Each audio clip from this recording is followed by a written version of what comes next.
Okay, I'm a little sick, so if you hear noises and stuff, it's just me sniffling or whatever. I'm gonna try and mute the mic when I do that. But we're gonna watch or react to a video called AI Art, Where the Line Must Be Drawn. It's by Adam Duff. I really respect him as an artist. He has a daughter who's also into art, so I'm gonna see what I agree with, what I disagree with, and just watch the video. So here we go. Hey guys, it's Adum from Mr. Pixel and welcome back. Today is not a time-lapse video of a painting. Today is a talking head video because I'd like to speak face to face. All right. For a very important reason. I'd like to continue our conversation, at least the one I started a little while back, on AI art, artificial intelligence art. Yeah. The reason being is... I actually don't remember that video, so I'll probably have to go back and watch that after I react to this. My original video was an initial impressions, my original thoughts and feelings on the topic, and I do I made a video like that to own those same thoughts and feelings, but I've added quite a bit of nuance to those thoughts and feelings since, because I've had a chance to listen to and experience the This is 30 minutes long, so I'm not going to pause too many times. But yeah, I feel like I made my video, and I feel the same way that my opinion is pretty much the same, but I do have some more nuances to it. Like I don't want to correct myself, but I do want to add to my arguments. Yeah. Wide-ranging opinions and feelings on AI art.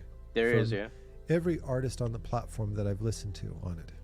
And it's amazing how everybody can have a very different opinion and a very different emotional reaction, from fear to anger to sadness to conspiracy theories to panic to excitement to indifference. Yeah, I've seen all those emotions, yeah. And that everybody can have such incredibly different opinions, yet all be very right. And yeah, that's the weird thing. Show, like, people are like, oh my god, it's the end of the world, AI art's gonna take over. And then other artists are like, you know, it's not really a big deal. I actually enjoy sitting down and making up ideas, and gives me ideas to draw when I run it through the AI. So, you know, it's very differing depending on what kind of person you are. So it's not the app that changes the behavior. It's our behavior that changes. Anyway, without getting too philosophical, let's continue the video. Just how deep this goes for us artists. So I want to have this conversation with you, but furthermore, draw that line in the sand that we've all been trying to draw. Everybody's been trying their own way to draw a line in the sand, depending on how definitive their opinion is. Oh, about the AI, I haven't done that. I really haven't drawn the line yet, because I know once I draw a line, it's going to be stepped over. You know, it's not my program. It's not my software. It's not my idea to run AI algorithms for art, you know. Someone who's going to code it is going to code it. I have no power over that. So I've let that go already, and that might stem from my monk Buddhism roots, but that's really all for me. Like I'm not even thinking about it. It's not on my mind. I either make a living with it or I don't. And if I don't, if I can't, I'll do something else, because then, I mean, it's sad, obviously, but art is it's never been the biggest breadwinner for artists, to be honest. And it's hard to not see the past and say, oh, there were famous artists, and then compare it to nowadays, where there are famous artists, they do get paid, but it's more on like the Patreon level. It's not like Picasso or, I don't know, Van Gogh level. You know, it's really just, if you want to support them, you support them, and it's like $1 to whatever amount on Patreon and stuff. So I don't feel like it's the same, but I also feel like AI arts could be good in a way for artists. And I mean, just admit, you know, all of us artists are lazy anyway. So we probably do want a program that can help us get out or pump out some stuff faster for this new. Anyway, whatever. Let's just react. And it's actually a line in the sand that my friend Hardy Fowler, fellow YouTuber, who we did a podcast about this just a couple of weeks ago, which I recommend you watch that before watching this. You can check it out right there because don't panic feature. Oh, okay. Yeah, be a similar video to mine. He said, I think I did watch it then, because he said some similar things that I did. I think I remember not wanting to watch this because I didn't want it to influence my video yet, so maybe I didn't watch it. But I'm thinking about it. I'm like, did I go watch it? I probably didn't. But I could check my history and I'll see if I watched it. and it's also in the description because he's the one who I feel really handed me the key to unlock the real answer to this. Uh-oh, what an ad. My dog's crushing stuff in the background everywhere.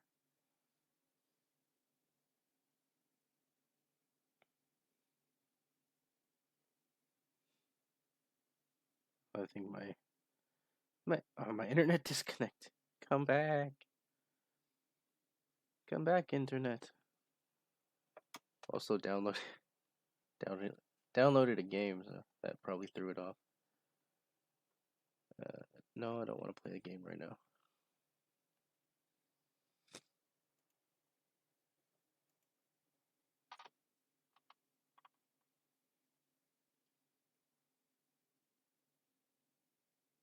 Sorry about that.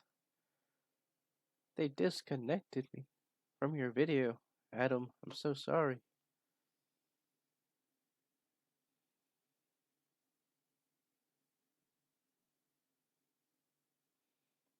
Sorry if I've been annoying so far in reacting, but he hasn't said anything really controversial or anything I disagree with, really.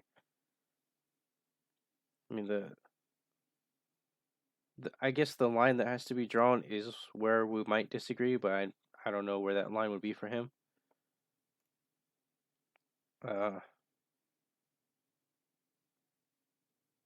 guessing he has, like you said, a more nuanced opinion about it, though, so just wondering where he's gonna draw that line.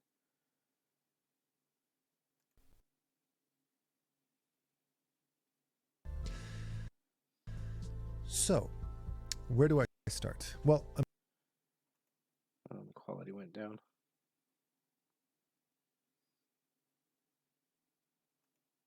I'm going to start with what I actually Not what I meant to do.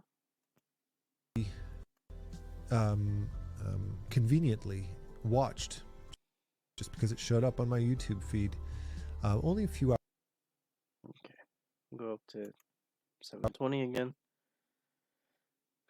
Don't know why we disconnected.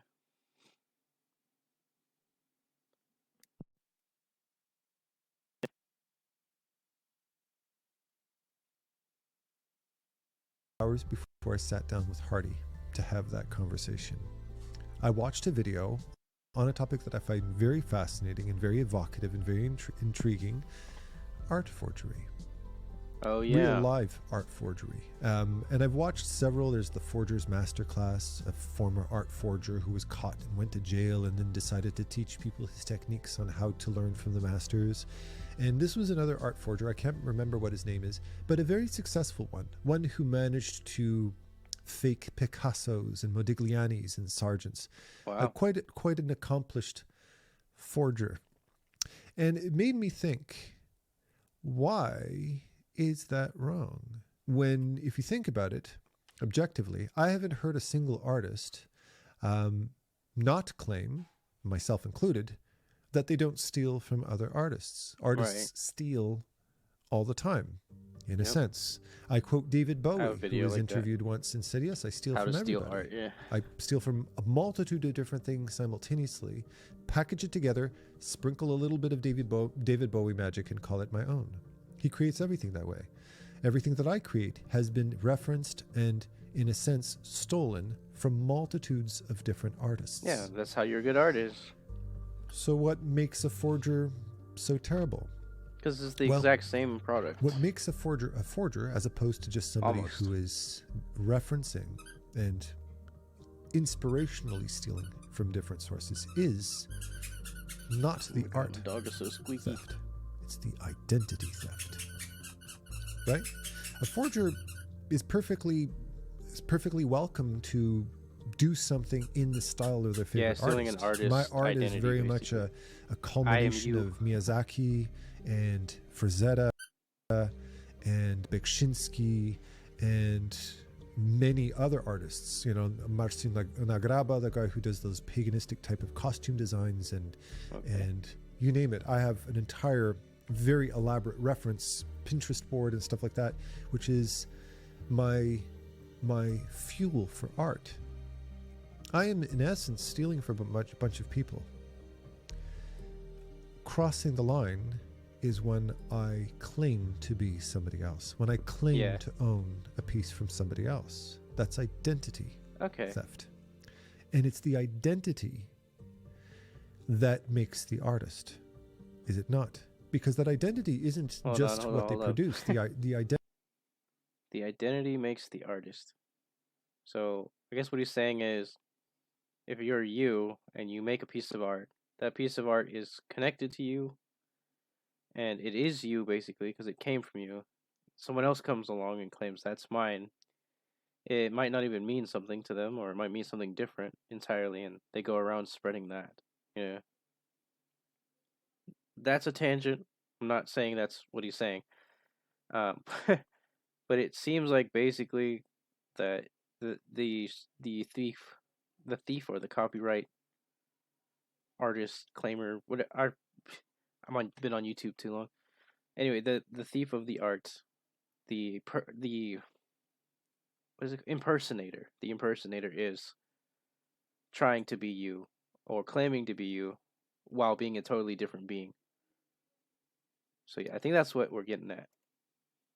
Their identity is their provenance, meaning where they came from, what surrounds the art, the story behind it, the personality behind the artist, the time, the food they ate, the homes they live in. Rembrandt is not just a lighting style. Rembrandt is not just a rendering style.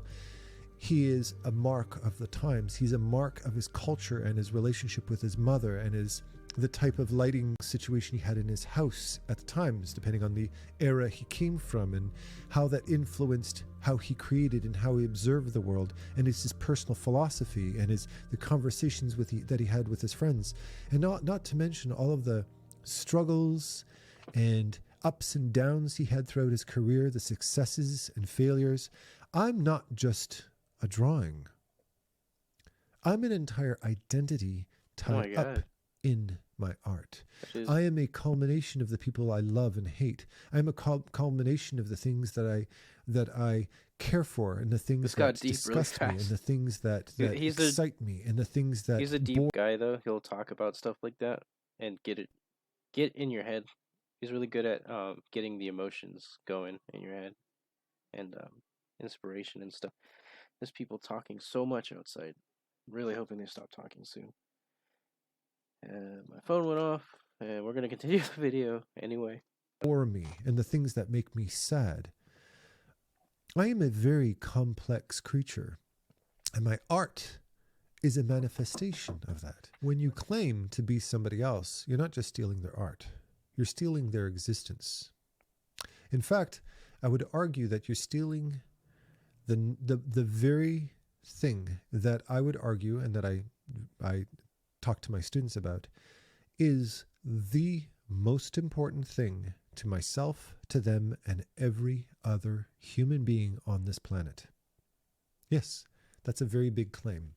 And I ask this question of my students. I say, what is the most important thing in the world to you and to me and to every other person on this planet? You're not sure? It's humanity.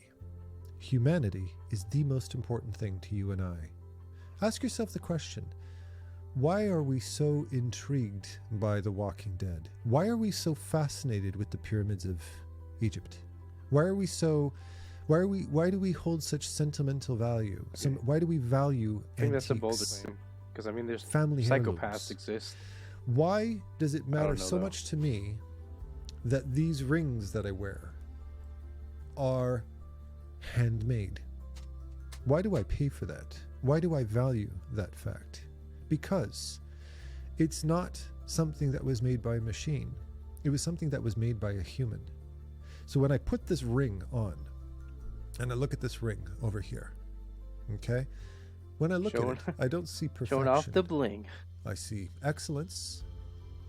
I see skill. I see the time it took for these master silver crafters, I mean, I might want in the Bali, coffin Jesus one. who could translate a drawing, a sketch, into a three-dimensional sculpture that some person can wear on their body.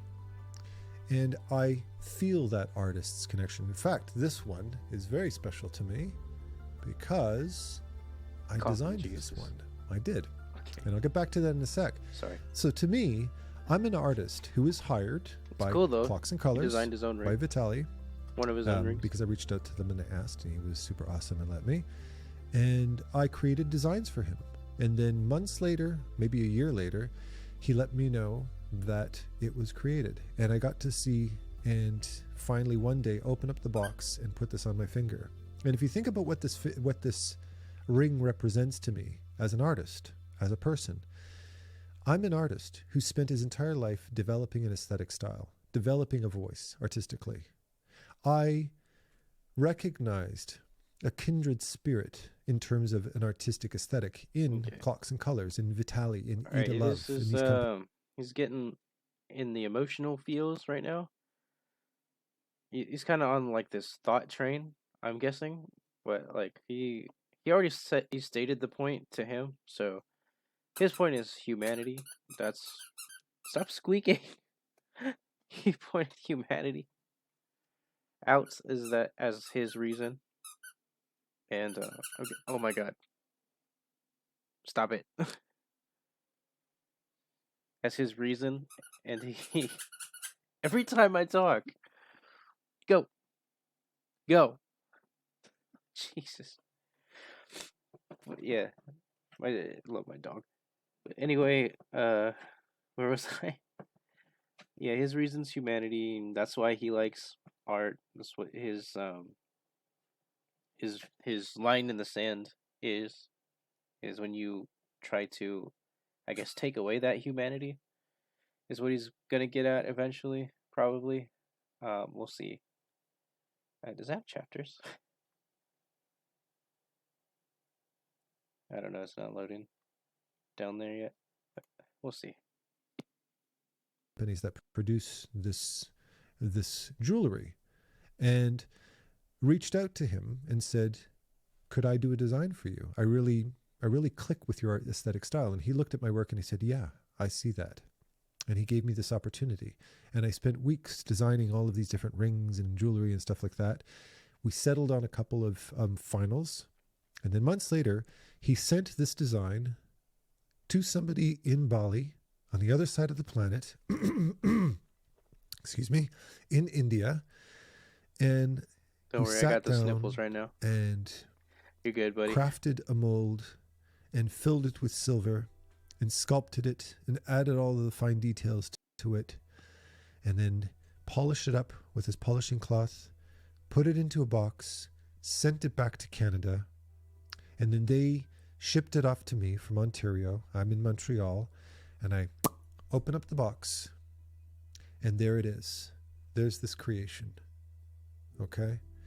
And I looked at it, and I didn't see something that I put a quarter into a machine, cranked the handle, out popped some ring. No. To me, this is a human experience. This is a memory.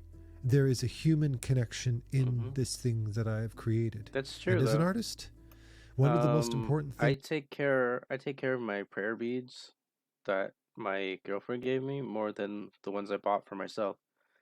And that's just a human thing, you know, like if someone else gives you something or you pay for something that someone else crafted lovingly and, you know, like that.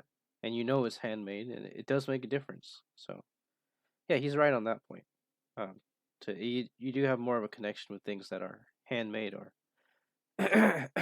humans were involved, and not just like standing at the machine printing out or pumping out jewelry or whatever item it was. Someone meticulously went through and made made and crafted it for you. Things that you can ever possibly learn is the importance of what it is I'm telling you right now. And the more gifted, the more expressive, the more of a storyteller, the more of yourself you invest and inject into your own work, the more you're going to realize what I'm telling you right now is very, very important and very, very true. Okay? It's the humanity.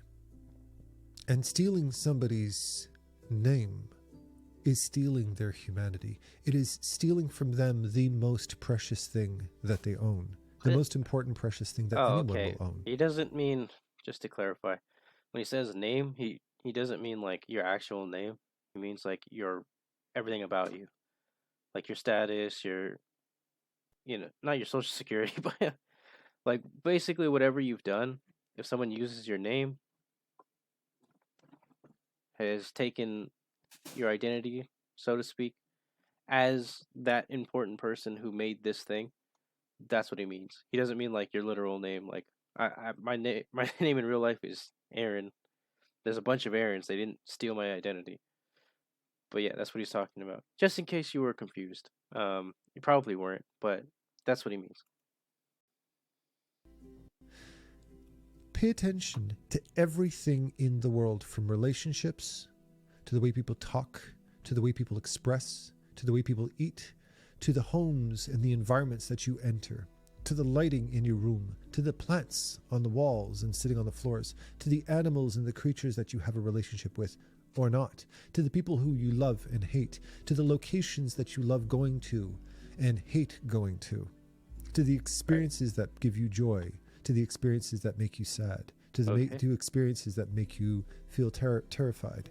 And you realize every single one of these things tie in to your existence, to your humanity. And the things that you don't value, the things that have no sentimental value to you, are the things that don't have that life, that do not have that Okay, I will say in this. them. Why do people love the pyramids of Egypt? Why are where his thought process is and my thought process is, I kind of disagree mentally where he's at with the whole, everything we've been in and everything we've done is tied to us. I'm a little disconnected from that because, like I said, I have like a Buddhist background, so I'm not Buddhist anymore, but I still have some values left over from that. But I don't necessarily believe everything's tied to us specifically, especially things we've done or whatever. I mean, yeah, if there's someone who is there, I guess technically a witness to our life, then maybe.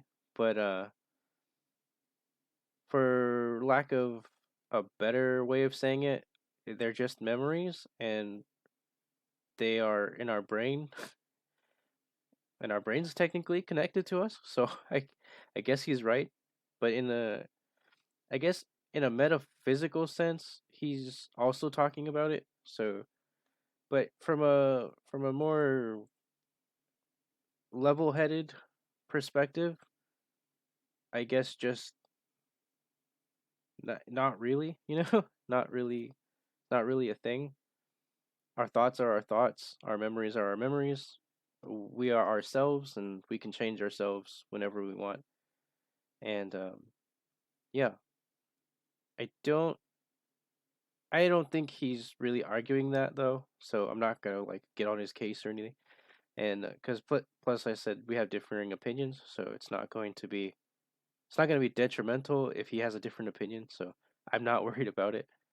But yeah, we'll keep going. people in love with artwork and creations by artists past? Because it is a conduit, it is a lens into our ancestry, our past that is no longer there. When it's no longer there, we fear it's losing it. We fear losing its existence. A person's existence is the most valuable, fundamental thing. I live in Montreal, Quebec, which is a province that a lot of people who live here, particularly the French Quebecers, fear losing, because Quebec is the only purely French province. We have both. It's Canada, so we have English and French here predominantly. I knew that there was French but there. French Quebecers, francophones in Quebec. I didn't know that about that fight area. For sovereignty, fight for sovereignty. Very often, they want to separate from Canada, and this has become a very, very challenging political topic for Canadians in general, because Canadians don't want Canada to break up. I love Canada too. I don't want Canada to break up, but I very much do empathize with how French Quebecers in Quebec fear being consumed, fear becoming obsolete, getting pushed out, having their culture lost, because this is their existence, this is their identity. The music, the culture, the food, the philosophy, the love, the relationships, the land itself. And the same can be said for any very deep-rooted culture on this planet. It is your identity. It is your humanity. Okay. And this is where AI comes into it. I was going to say, this is getting personal, man. When you steal somebody's identity, if you claim, like what the point that Hardy had made with me was, he said, one of the things that really kind of tipped the scales for me was when somebody just punched in Hardy Fowler style art and had actually programmed Hardy's aesthetic, Hardy's very... That's happening a lot. That is something I am kind of scared of, but not like... It doesn't scare me specifically, but it scares me that other artists' work can just be algorithmed like that, or like grouped together to just basically forge that artistry. And but on the other hand, it's kind of cool because then I get to see what my favorite artist's drawing would look like if I asked him to draw something. So it's kind of a double-edged sword. And I don't know, it's not unthinkable to me that more algorithms will come out like that, and more artists will be getting exploited, and maybe not even get work because of this stupid AI thing. But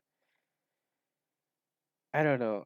That's what I feel like, that there's an importance on keeping AI limited for use, but there's also like we can't do anything about it, except for have laws and regulations.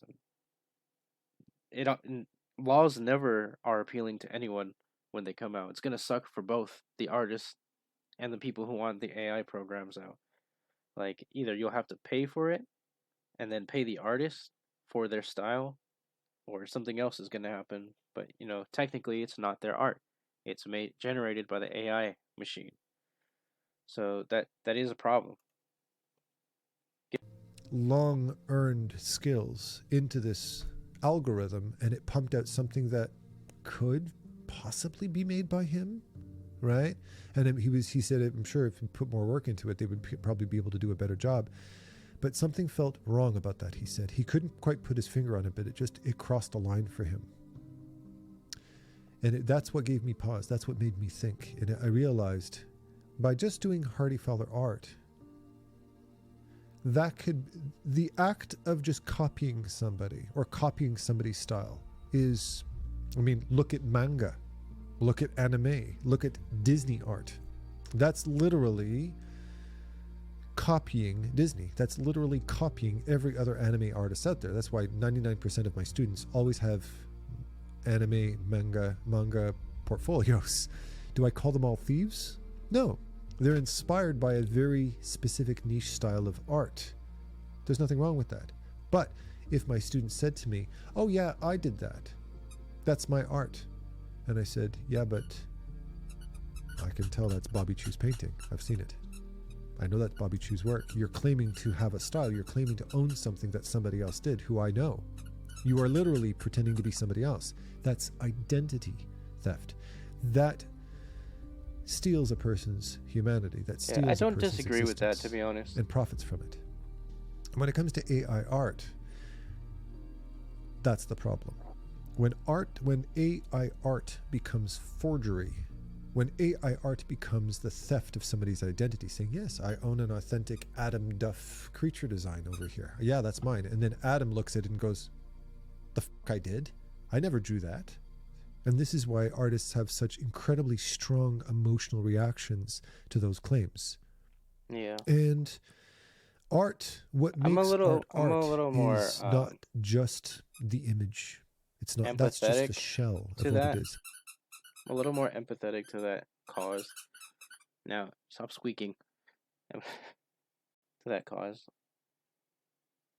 Not because I feel bad, but I know what it's like when someone wants to like steal your homework, say, and they don't copy it, right? They just want your work, and you haven't put your name on it, so they put their name on it, and they turn it in, and you don't have a copy, so you take the F. And I think that's what it feels like mostly when people take your art, because it's like a lot of them do get way more views than the original, which is crazy. Um, and not only on social media, but like if you go out somewhere and tell someone, hey, I made this, they go, oh wow, so amazing, right? But when the real artist might be an introvert and not want to do that, and they don't get any attention on that, even though they made it. So that's another problem. Uh, but yeah, I understand I've always understood the repercussions and how bad it could get, but I think seeing it firsthand is a little weird.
Okay, I put my dog away. I'm sorry about that.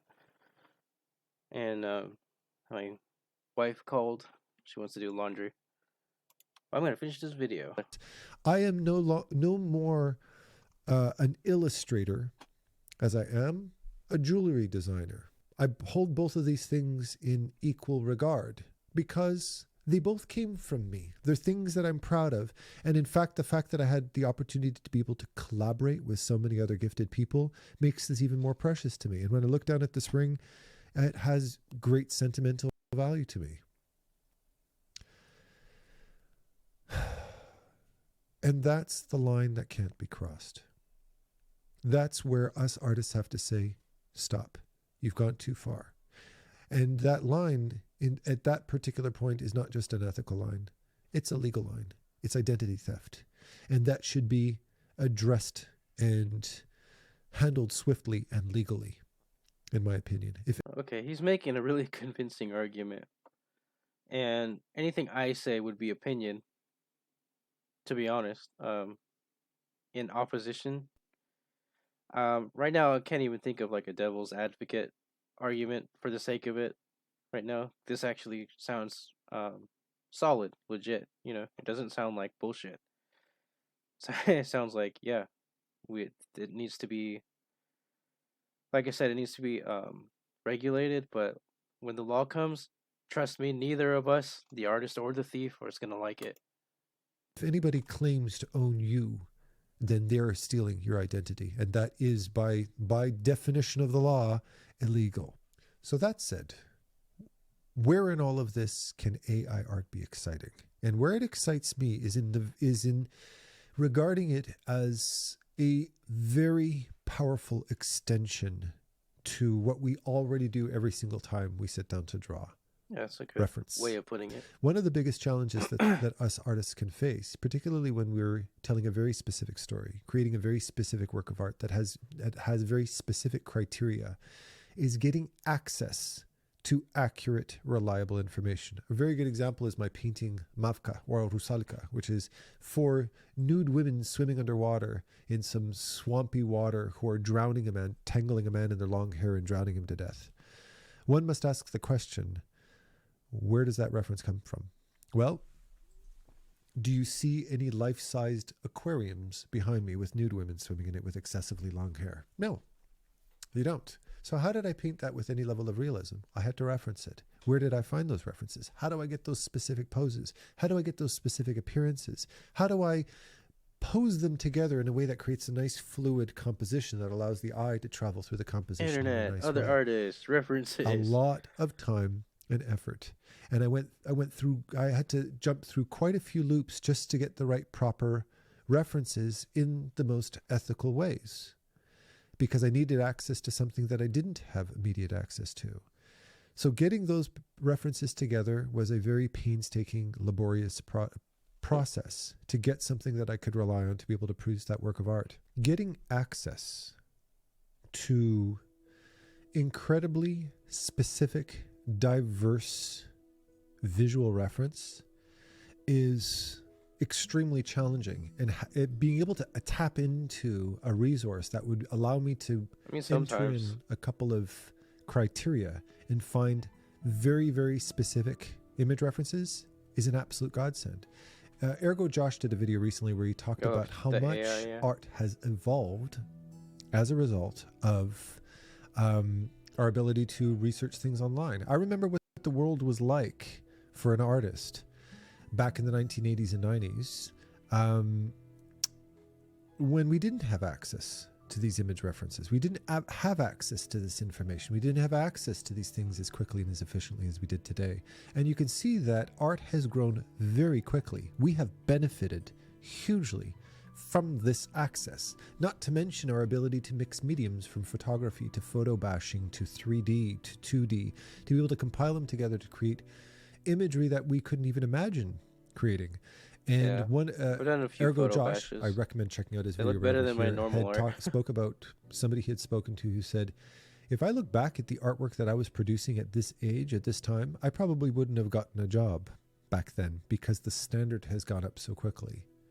AI art has the potential, as Google has offered us the potential, or Pinterest has offered us the potential, or SketchUp, or Mudbox, or Maya, or 3ds Max has unlocked the potential for I think us the speed to of grow AI is really the in a very, advantage very that it holds. exciting way, because we get access to that specific information we're looking for. Instead of Frankensteining together some photographs in Photoshop, that will feel like a very primitive method for compiling image references in the next 10 years if AI is used I'll that way. tell you what, people are gonna have a hard time coming up with a superior product to an AI machine that produces art. For the art genre, I mean, otherwise, I don't think um a better product could even compete at the moment because, like I said, the advantage is the speed. So unless it's like point something seconds faster or more accurate, the accuracy level is also an advantage, I guess. So speed and accuracy.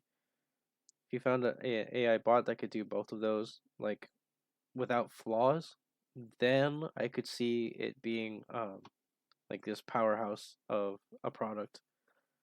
But like I said, it does have flaws. It doesn't have the human element.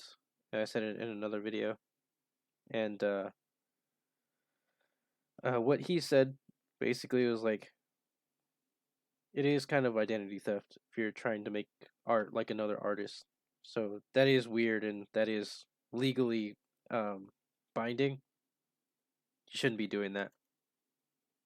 Way. This is exactly what Adobe really emphasized in their latest Adobe conference when they're talking about their implementation of AI in an ethical way as a tool integrated directly into Photoshop, where artists could dig into a data bank without ever having to leave the app.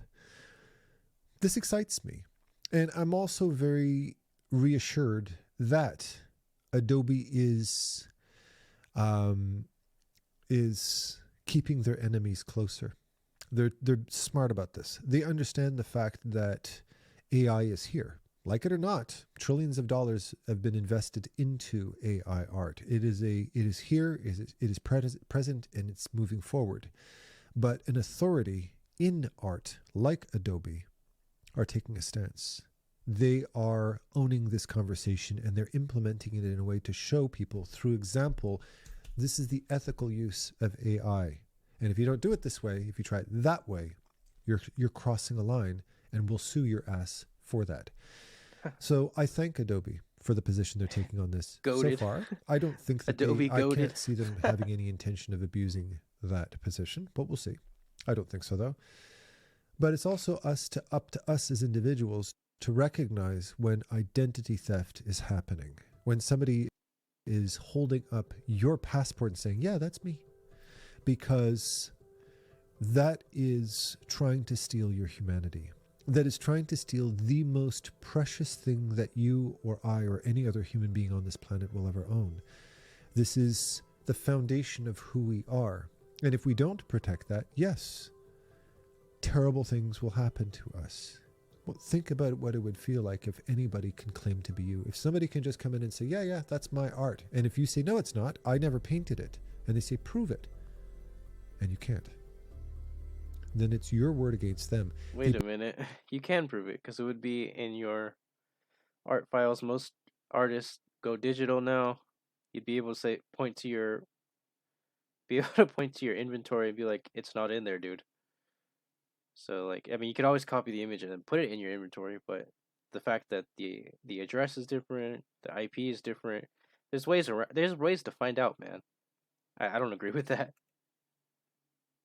Basically, in 5 seconds, are claiming to be something that has taken you an entire lifetime to become. They have stolen your identity. They have stolen, in a sense, your purpose, your voice.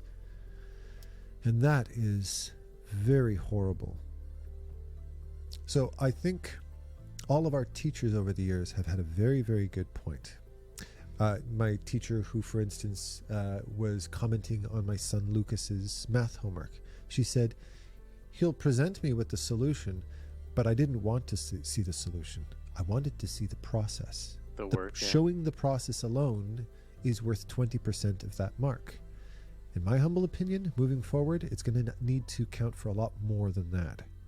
In my opinion, what we're going to start seeing moving forward is that our process, your process, my process, the YouTube videos you watch where you can see the time-lapse video of my painting and where I start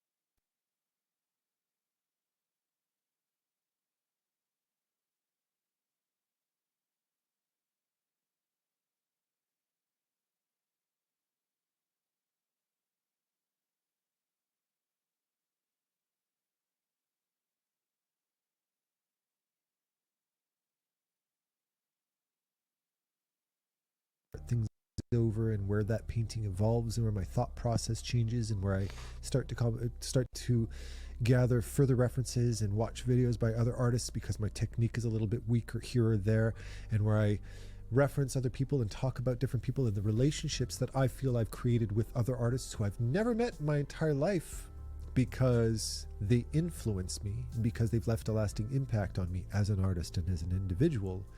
That is going to count for 95% of the process. And that last 5% of the process will be here. There's the finished result.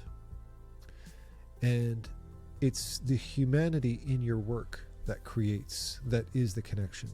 These tattoos on my arms, I didn't stick my hand in a device, press a button, and it went tsh, and I pulled it out and I went, ooh, pretty. No, I sat down for dozens and dozens of hours with incredibly talented artists that had to learn about skin and ink and art technique. They had to take art classes. They had to learn about different tools. They had to find a job. They had to find ergonomic chairs so that they don't bust their back, because tattoo artists are always fucking up their back working. So they need to find more ergonomic ways for tattoo artists to work.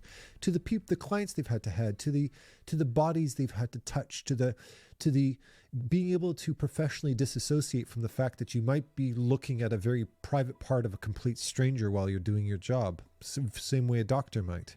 And I sat down for hours and hours and got to know them. Mimi Sama, who produced this over here, the Temet Noske, Know Thyself. Okay, how ironic is that? Or this part of my sleeve, or Julie Hamilton, who finished off the rest of my sleeve over here. These are people I care about. These are people who I respect. These are people who I waited for to have their art on my body. And when I look down at this art on me, I don't think, nice drawing. No, I think about her face. I think about her voice. I think about watching her draw. I'm thinking about the conversations we had about their kids, and I think about the conversations we had about how Julie Hamilton. That is, to some people, they do think like this, and it's very special moments and stuff. I think like this way when I meet people, and when they do stuff for me, and when I do stuff for them. The back and forth, and then remembering their voice and the memories. It's really a special moment, and I don't know if I'm tearing up or I have allergies right now, but maybe a bit of both. Was extremely surprisingly as big George Carlin fan as I was, and we had all these conversations about philosophy, and I was, my God, did we have great conversations. Like, really, we shared a lot of similarities in that regard. Or, you know, how Mimi Sama had, you know, she was a manga artist predominantly, and she was working in Canada, but she originally came from France, and she worked in multiple different countries around the world, and she ended up moving to the States, which is the reason why she couldn't finish my sleeve. There's stories, there's memories. I see them on Instagram. I look at the works that they're doing, and I'm saying, I know her. We've marked each other's lives. It's the human behind the art, and it's the human that I care about, and it's the human that makes this art precious to me. Like these rings, like these tattoos, and like you. That you are precious to me, not the image you create. It's the person behind the art. So that's the thing you need to protect more than anything else. If it's a tool to help you be better at who you are, then I'm Get all yourself for it. some protection. But if it's a tool that tries to steal you or claim you or pretend to be you, that isn't only unethical, that, dear lady and gentlemen, is illegal, and that needs to stop. With that said, thank you very much for joining me. I love you all with all my heart. Man. And happy painting. Take care. Thanks. I don't know. What did you guys think? That was pretty good, huh? You have a good point? I think you had a good point. I don't think it was a bad point. Yeah, I pretty much 89-90% agree with them. Or no, 95% agree with them. The last 5% is like maybe I don't agree so much. But it was like not the last 5, but somewhere in like the middle-ish, somewhere I didn't really agree with his thought process, which is fine. And Anyway, I wish him the best of luck on his next video about anything, even if it's about AI art or whatever. I might make a second video or go watch the first video just to see if I watched it. But yeah, I think that's it.